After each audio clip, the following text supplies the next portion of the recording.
really matters? That might be the most important question you can ask. So let's talk about it. Welcome to episode number 2 of the What Really Matters podcast. Today, I'm going to begin presenting to you the 7 lessons that I did an overview of in the last episode. And we begin with the first lesson, which in many ways is the hardest lesson, and most people feel the worst lesson we could ever have to learn, which is the lesson of suffering. And I'm going to share with you a recording I did about suffering for my other podcast, End of Life University, during a series I created called Mortal Wisdom. But this is my deep dive into the lesson of suffering. And it begins here. This is always the starting point for all of us. We have to learn how to master suffering before we can move on and learn any of the other lessons. And sometimes we are in search of those higher lessons. We want to expand our consciousness. We want to live in a higher place. We want to do mindfulness meditation. We want to get to nirvana of sorts. We want to practice impermanence and non-duality in our lives. But if we haven't done our work with suffering, we can't legitimately get to that higher consciousness place. Suffering is always where we have to start. It's hard and it's painful, and we don't really like it. But in this talk about suffering, I cover the message that suffering itself, pain itself, is a portal for grace. And so as you listen here, you will end up coming away from this talk, as frightening as it may seem, about suffering and pain. You'll end up coming away with hope and with an awareness of grace, and maybe even a vision for grace as it has already entered your life. So hang in there. Let's get through this suffering lesson together. And then you can move on and start on some of the other lessons that you might enjoy a little bit more. So remember that each subsequent episode will cover the other lessons in the 7 lessons wisdom path, as I call it. So there's much more to come after this first discussion on suffering. So we'll go ahead and tune in and listen to this recording that I made before for the End of Life University podcast. I have often said that I view Earth as a planet of suffering, because if you look around at all of life on planet Earth, life exists here because of the death of some other life form.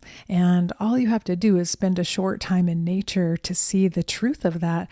Every tree in the forest is growing because of the nutrients in the soil that are there from the death of other living things in that forest, from deaths of other trees and flowers and grasses and even animals in the forest that have given up their life energy and nutrients to the soil that then nurtures the growth of other living things in the forest.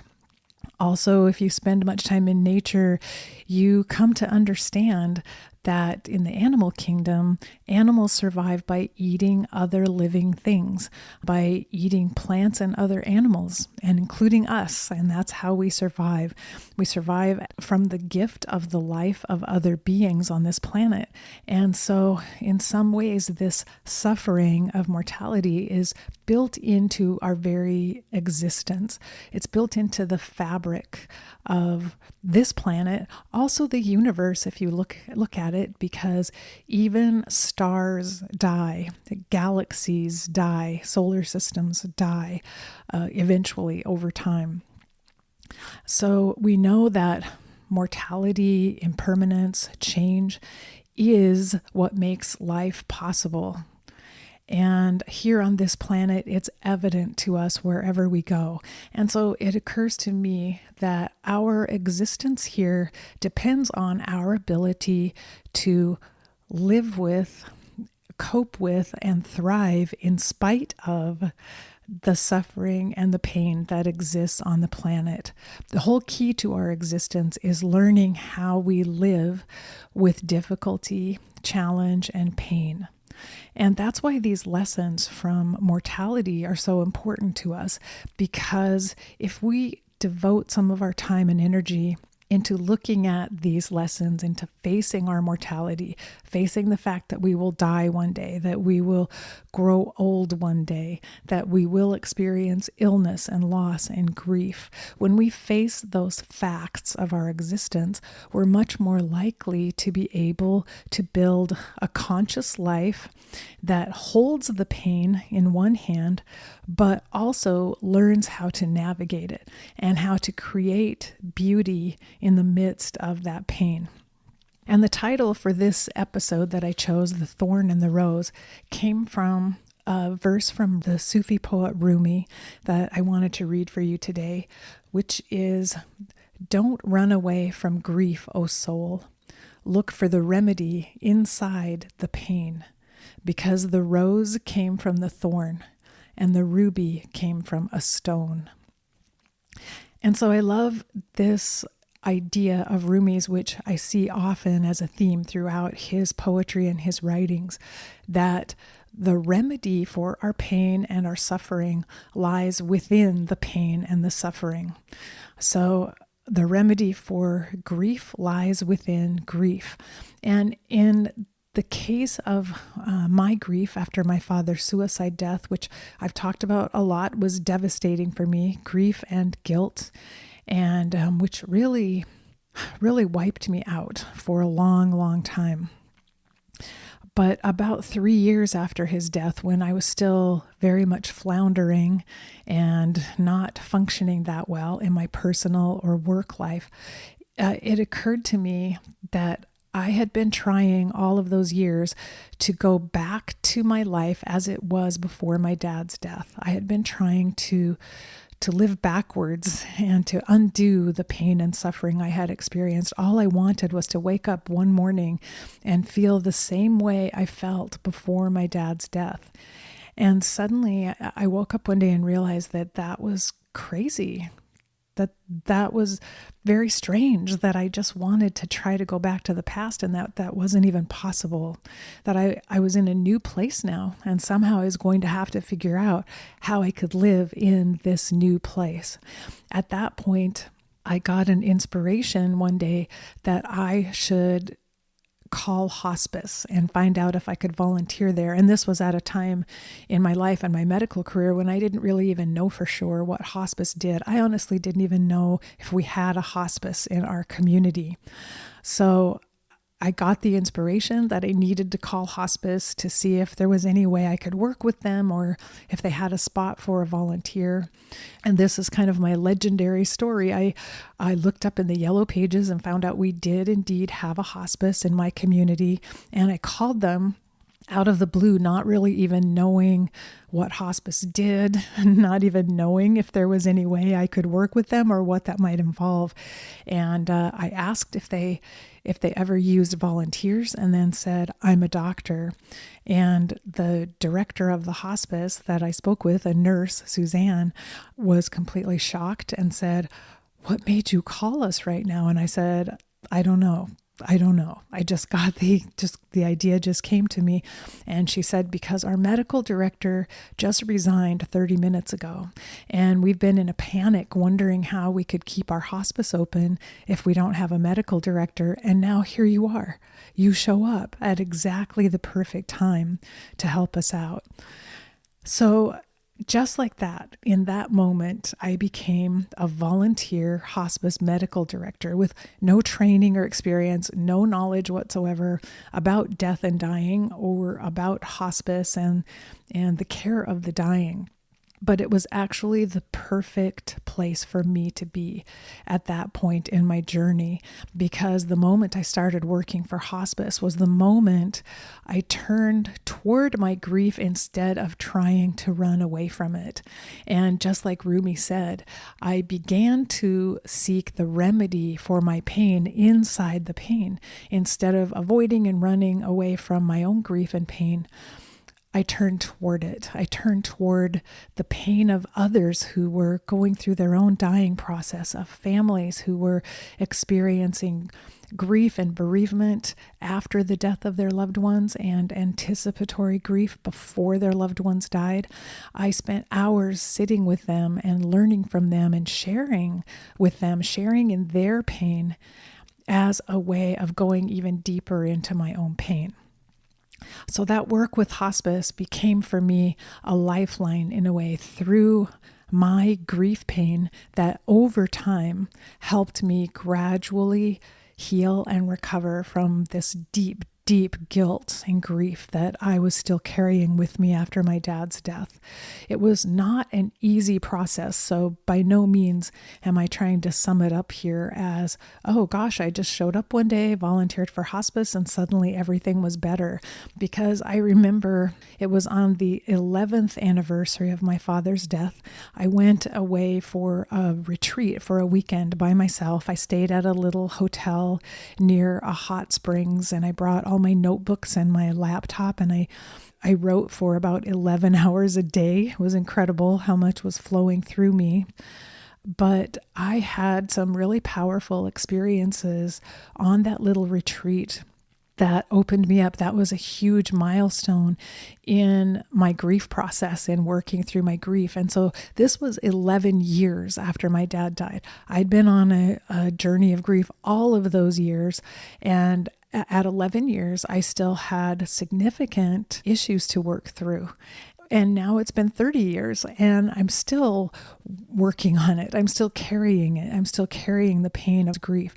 So by no means do I want to imply at all when I share these verses and these inspirations that, oh, grief is something, if you just look at it and you're willing to face up to it, you'll get through it and it will go away, because it doesn't go away. Grief is something that we carry within us always.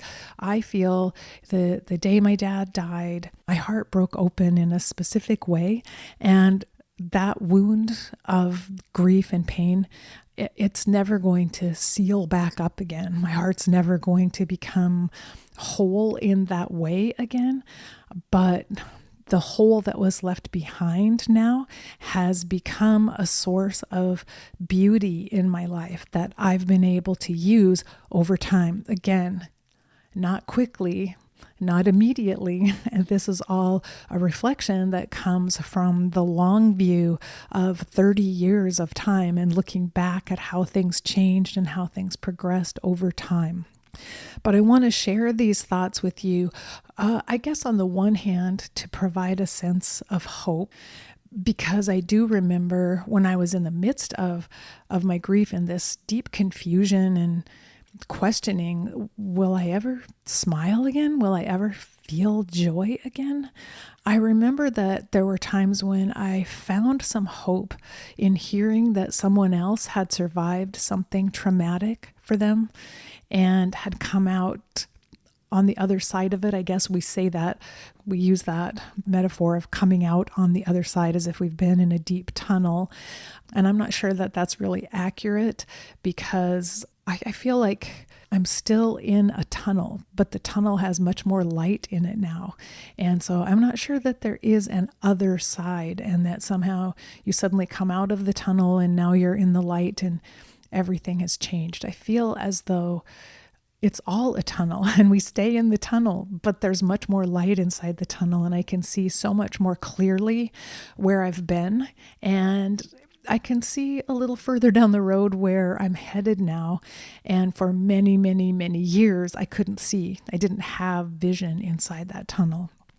Now, there's definitely light shining behind me, and I can look back in retrospect and see all kinds of changes and good and positive things that came from my pain. And again, it has taken a long time to have that perspective and that vision. When I was in the midst of the deepest pain, I couldn't see anything, and I didn't know where I was headed. I didn't know why I was where I was. I didn't know how or if that would ever change. And I had no idea what it would take for that to change or how to cause it to change, what to do for myself at the time. But as I said, I did from time to time receive hope when I heard other people tell their stories and talk about what they experienced. And I viewed those as threads from which I was weaving kind of a lifeline for myself. I was braiding together all these little threads of hope as something that I could just hold on to that would keep me from drowning on any one particular day. So my hope is, as I share these thoughts and my own story, that for anyone out there listening who's experiencing grief right now or in the midst of some sort of trauma that you're carrying and feeling the pain from and suffering with, that perhaps my story or my words will be just another thread for you, a thread that maybe will help you today to get through today. And maybe for another day also. In no way am I implying that this is all you need and you'll be fine. Also, the truth is, as I said, the grief journey, and I do consider it a journey now. I wasn't sure it was a journey before. I thought it was a deep, dark hole, and I thought I'm not going anywhere. I'm stuck in one hole, and I will always be stuck here.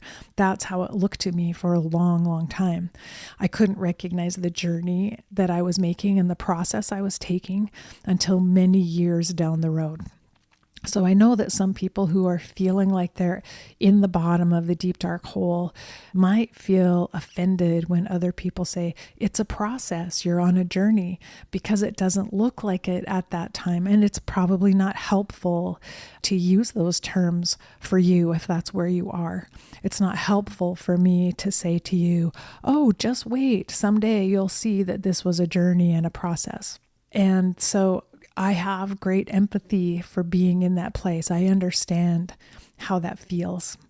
So please in no way feel judged if you see yourself in the hole and you can't imagine that you could leave the hole and all you're doing is trying to figure out, how do I survive in this deep, dark hole where I am? How do I survive or not survive being here where I am? That's all okay. No matter where you are, I'm just sending you my love and my compassion because I have felt like that myself in the past. I have been in a deep, dark hole. And if that's where you are, I'm sending you all of my compassion and love for wherever you are in this moment. And I don't presume in any way to be handing you answers or solutions, and particularly, especially not to be handing you judgments for the place where you find yourself right now. There's no right or wrong way to grieve, and there's nothing that you have to do or need to do in order to change. And that's part of what we're going to be talking about today. Why I said in my subtitle, pain as a portal for grace. And so anyone listening out there who is in the deep, dark hole of grief, please just know that I'm sending you huge love and compassion for you where you are right now. And there's nothing that you have to do. There are no expectations on you. Please know that you are supported for being in the place wherever you are. And take anything that serves you from what I have to say. Please toss away anything that doesn't serve you right now, that isn't the right thing for you to hear right now. Please let it go lightly and don't take it in upon yourself. But if someday down the road you have a different view of things, maybe this is something you'll return to at that time, that some of my words might feel like they fit better or feel more appropriate for you down the road. Who knows? That's possible. So as I mentioned, coming up upon the 30th anniversary of my dad's suicide, if you're a longtime listener, you might know that a couple of years ago, I did a series called Suicide: Surviving the Aftermath, which detailed my search over the past 30 years for understanding of my dad and his suicide, and to find answers to some of my questions about what was happening in my dad's life, what was going on inside of him that could have contributed to his suicide. Now, in some ways, that kind of search is a futile search because, of course, I can never know. I can never really know what my dad was feeling or thinking at that time. He didn't leave us a note. We don't have a lot of indications of what was really happening for him. So all of this search for me was just a way of gathering more information about my dad and hearing stories about him and reviewing parts of his life that I had never really thought much about before, in order to add a few pieces to the puzzle, to put a few of those pieces in place so that I could get a better picture of who my dad was on the day that he died and some of the factors that might have contributed to his suicide. So that series you can find in the previous episodes, and I will link to those in the show notes at EOLU Podcast so that you can check those out if you're interested in listening to them. So it was a fascinating experience for me, just learning a lot about my dad's past and history, and then also studying how some of those factors, what we know from research, like how some of those factors might have contributed to his suicide. So I won't go into details here about that, about my dad or about his death. I'm more talking about my own process and the impact dad's death had on me. And as I mentioned, I was a young doctor in medical practice and family practice at the time of my dad's death. I'd been out of residency and practicing medicine in my own clinic for 3 years. When dad died, I was very successful, very popular as a doctor. I had a 6-month waiting list of patients trying to get in to see me, new patients who wanted to come to see me. And things were going really well. I was married and had 2 little babies, a 2-year-old and a 4-month-old, when my dad died. But my life was just upended by his death, and partly, of course, because I was a daughter, and that was a terrible way to lose my father to depression and suicide, but also because as a family doctor, I had trained quite a bit in behavioral health and psychiatry. I had even done a full year fellowship after residency in psychiatry.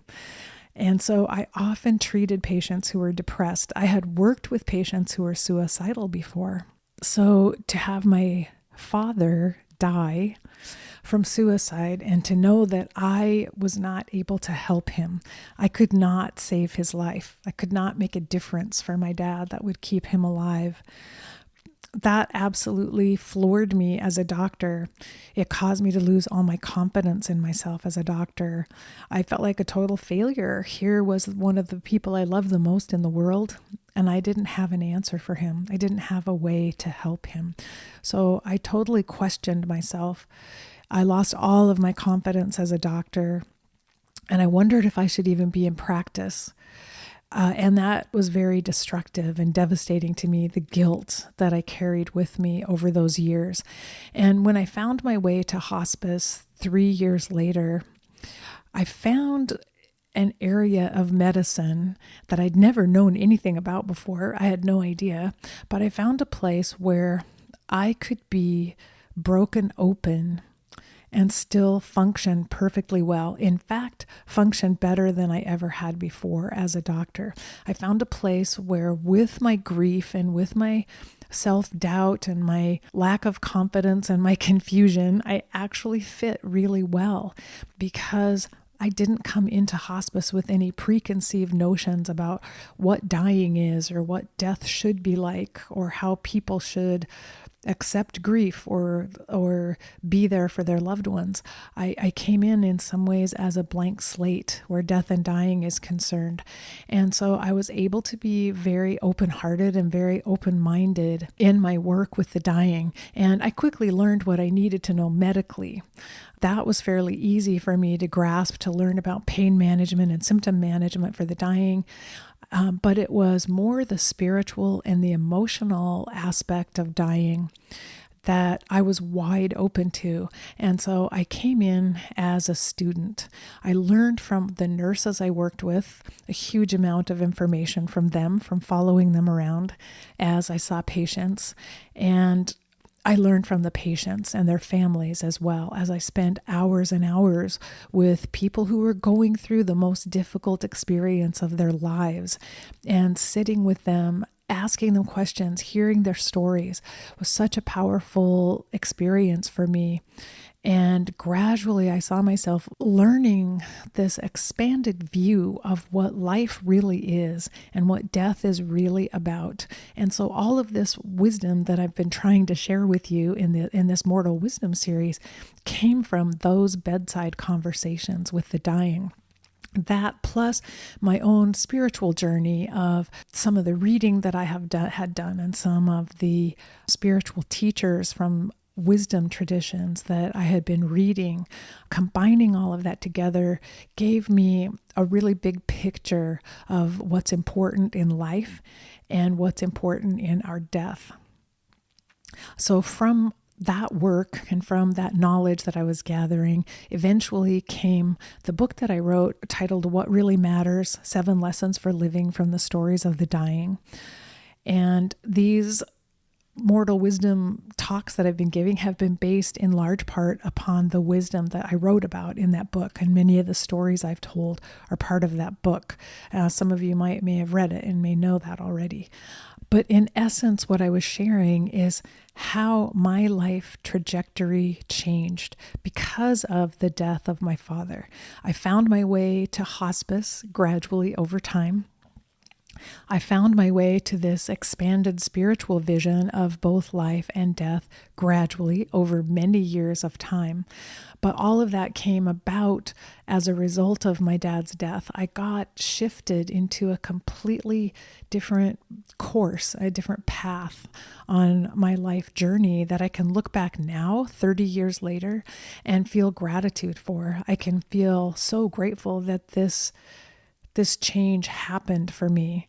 And in this regard, I can see what Rumi meant in his poem when he said, look for the remedy inside the pain because the rose came from the thorn. I understand what Rumi meant now because all of the work I'm doing in my life now, this podcast, the books I've written, the speaking that I do, all came about as a result of my dad's death and as part of my journey through his death.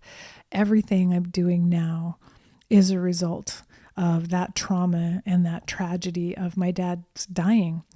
And I can say this was not a change that I wanted and not a change that I welcomed in the beginning, but it was a change that came to me in my life. It was tragedy and trauma and pain that came in my life that I had to find a way to live with. I had to find a way to carry it in my life.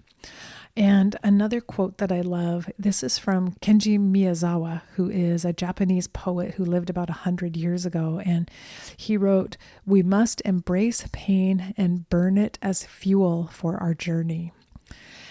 And I love this. I love this idea that the pain is something that we can utilize to help us along the way. And ultimately now I look back and realize my pain over my dad's death, my own grief, was my fuel as a hospice doctor.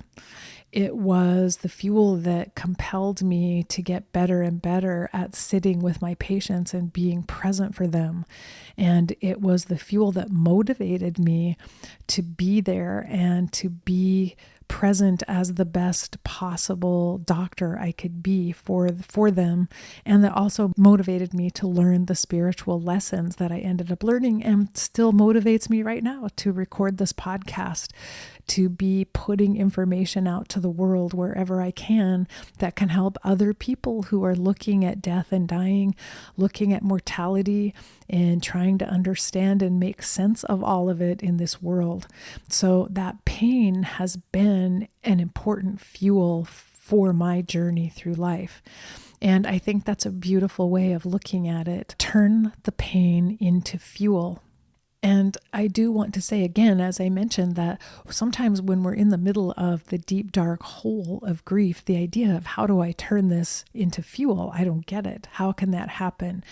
And I want to say that for me, in no way was that a conscious choice. Like, oh, I have all this grief pain, I'm going to use it as fuel and make change in my life. No, I didn't consciously even know that was happening at the time. And so I believe that what happens for us in this process, while we're simply figuring out how we're going to survive from one day to the next, is that we experience grace in our lives, which is what allows us to embrace the changes that happen for us.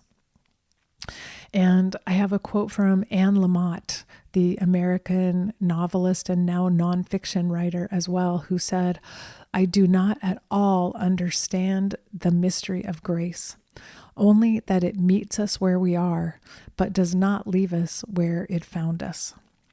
And I think that describes it perfectly. Grace can enter into our lives wherever we are, and we don't understand it. We don't know why or how grace comes to us, only that grace carries us from one point to the next.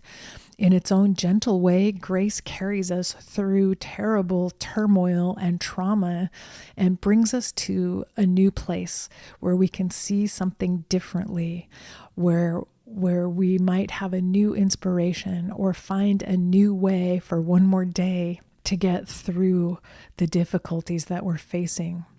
And so I believe pain in some way breaks us open and makes us receptive to being carried by grace, to being carried gently from where we are right now to a new place, however it is that grace works.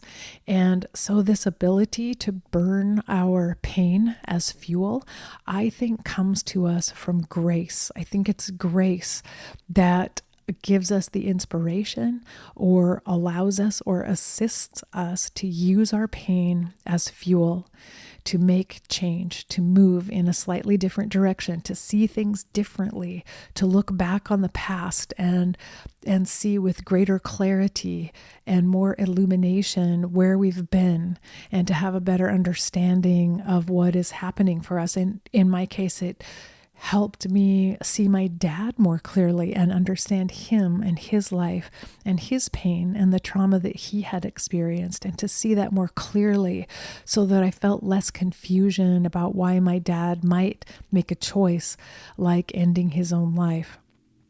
And I view that all as grace, this beneficent force that carries us through our difficulties. It comes to us unbidden. We haven't called upon grace necessarily. It comes to us unbidden, unexpected, and even unrequited, because grace doesn't ask us to pay a fee for experiencing it. Grace is given to us for free. It shows up when we need it. Who knows why? And there are no expectations attached to grace. It's just a gift that shows up that helps us move a little bit from one place to the next. So when we're in the midst of the deep, dark hole, once again, there's nothing that we need to do, because grace comes to us, again, unbidden and unexpected, and there are no requirements. Grace will show up whenever it arrives. And you can't rush the process. Just be open and just wait for it to come. Be patient, and grace will one day show up and perhaps help you and carry you just a little bit further and bring a little bit more light into the place where you are right now. And so even these messages that I'm sharing with you right now, for some could end up being a tiny vehicle of grace that could help you see a little bit differently and could help you find a little bit more light wherever you are. But all of this information has to be received a little bit at a time, in tiny little bites at a time. You can't take all of it in at once. And it has to be when you're ready for it and when the timing is right. And if you receive information like this when it's not the right time, it might sound insulting. It might sound ludicrous. It might sound like that person has no idea where I am or what I'm feeling right now. And so if you have that response, that's perfectly normal. And that's just you being wherever you are right now, in the perfect place where you are. And so again, you don't have to do anything to change where you are. You simply have to allow yourself to be where you are and not judge yourself and not allow anyone else to tell you that you should change or tell you that you should move in one direction or another. You are in the place where you're meant to be, and you are simply in a waiting place where you're being held and where grace will arrive whenever it comes, whenever the timing is right. And there's nothing that you need to do for that to happen. And again, grace is a mystery, so we can't explain it and we don't know why or when it comes to us. And again, it's really something we only recognize in retrospect, when we look back after a long time and when more light is in our tunnel and we can look back and see it. Sometimes we might recognize, that's when grace came to me. That was grace. I see it there. And sometimes hope comes to us from those experiences of looking back in the past. And so that's something I have taken great comfort in, is that all of these years of being in this tunnel, this grief tunnel, and working through this experience of my dad's death, all of these years have really helped me. Like when it was time for my mom to die, I had so much greater awareness and knowledge and wisdom and depth about death and dying and my own grief process, and the ability to sit with my mom, to find healing and forgiveness with her, and to express the deepest possible love.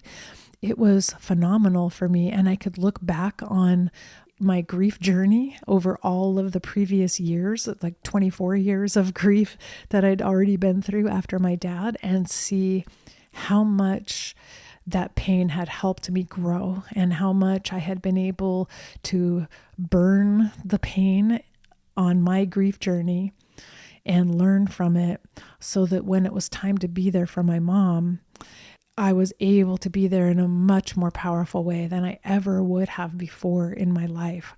So I could look back and feel gratitude for the pain itself, gratitude for the journey I had been on, gratitude for the grace I have received over time. So once again, the gratitude and the grace are things that we experience in retrospect when we look back upon the past. And again, this is a long-term strategy. Grief is a lifelong process. So it's something that after we've gone through years of it, that we may be able to recognize. And one final message I want to leave about grief and about our pain that I have experienced is that in my case, I really believe, I mentioned there was a time in the deep, dark hole of my grief when I really wondered if I would ever smile again, if I would ever spontaneously laugh or feel joy in my life. And I really didn't think it was possible. I didn't think I would ever experience that again. But eventually what I found is that because of the depth of my grief, when joy did begin to return to my life, I had so much more capacity for joy than I had ever had before. My joy was as deep as my grief had been. And that was a tremendous gift for me and a complete surprise. And I didn't realize when I began to smile and I began to laugh and I began to enjoy just being alive, enjoy being here, how vast that experience was for me, something much greater than it had ever been before my father died and before my journey of grief. So I came to see pain and suffering as in some ways a process of breaking us open, as I have said, but also hollowing us out inside to increase the capacity for love and joy and light, increase the amount of joy that we could hold and carry and experience in our lives. And that's how it felt to me. Like I became so much emptier inside so that I could contain and carry so much more beauty and joy and love for life itself. It took a long time to get to this place, many, many years before I could get here and say that. But I have come to, in this way, honor my experiences of pain and suffering for the emptying that they provide me and for the deepening that they have provided me. And so that's how I look ahead, knowing that life is not done with me yet, and that there will be more suffering and there will be more pain in this life, and there will be many more changes that I will experience as I grow older and continue to walk on this journey. But I hold that knowledge and I look ahead to that knowledge without fear. I look ahead knowing that I have experienced grace in my life. I have experienced the depth of pain, and I have received the depth of joy that has followed the pain and that accompanies the pain. And because of that past experience, I have confidence now that I am in a much better place for whatever the future holds for me, whatever I might experience in the future. And so I have another quote from Rumi that I want to share, which I find as a really beautiful reminder. So this quote says, "Sorrow prepares you for joy. It violently sweeps everything out of your house so that new joy can find space to enter. It shakes the yellow leaves from the bough of your heart so that fresh green leaves can grow in their place. It pulls up the rotten roots so that new roots hidden beneath have room to grow. Whatever sorrow shakes from your heart, far better things will take their place." And so again, as I was saying, I think that poem is, Rumi has such a beautiful way of expressing it, this idea of sorrow sweeping everything out of your house so that there's space now for new joy to enter. And this sweeping out is hard and it's painful as grief and suffering and illness and loss come to us and really test us to our very limits and sweep us clean inside. But over time, in the long run, we're being opened up so that the joy can enter us. And that's the hopefulness that I have discovered through the suffering that I've experienced. That's why I'm here. That's why I'm doing this and sharing these messages in my podcast. Because I really believe that if we face the difficulties that we have experienced in the past and that lie ahead for us, certainly on this journey, then we're not being overwhelmed by them. We're not being intimidated and shut down and paralyzed by the pain we have experienced or by the pain that is going to come to us later in life. We're taking it in hand. We're carrying it. We're allowing it to sweep us out, and we're open to receiving the joy and the love and the light that can come to us. We're ready for it to fill us, and we're being made stronger and more resilient each step along the way for whatever else life has in store for us down the road. And we don't know what it will be. It's a mystery. We don't know what pain is there waiting for us on this journey, but we can be assured most likely there will be pain, there will be suffering. This is the planet of suffering, as I said. Suffering is built into the fabric of existence, not only on this planet, but in the universe. So we can know for sure we will be asked to carry more pain in the coming days and months and years of our lives.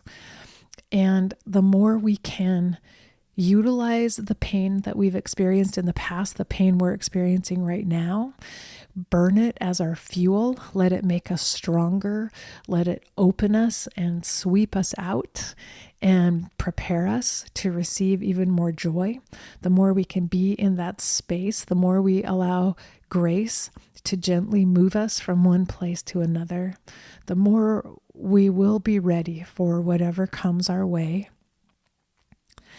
And the more skillfully we will navigate those coming difficult times, and the more we will actually be able to help those around us who are in pain at the same time, the more we'll be able to reach out, and we'll be able to send out our lifelines to others and help others along the journey who might be floundering, who might be a little bit lost in the darkness. So my wish for you as you receive this message is that you can take a look backwards and see your own pain and how you have carried it through your life, and see also all the moments when grace gently helped you move from one space to another. Grace gently left you in a new place where you might find a little bit more room and a little bit more opening for more joy and love and light to enter into your life. Well, that's it for episode 2 of What Really Matters podcast. If you're interested in leaving a message, go to the show notes for this episode, and you'll find a link there where you can record a voicemail if you'd like to make a comment or ask a question. And until then, remember, we're here for love. So face your fear, be ready for whatever life brings you next, and love each and every moment of your life. Bye-bye.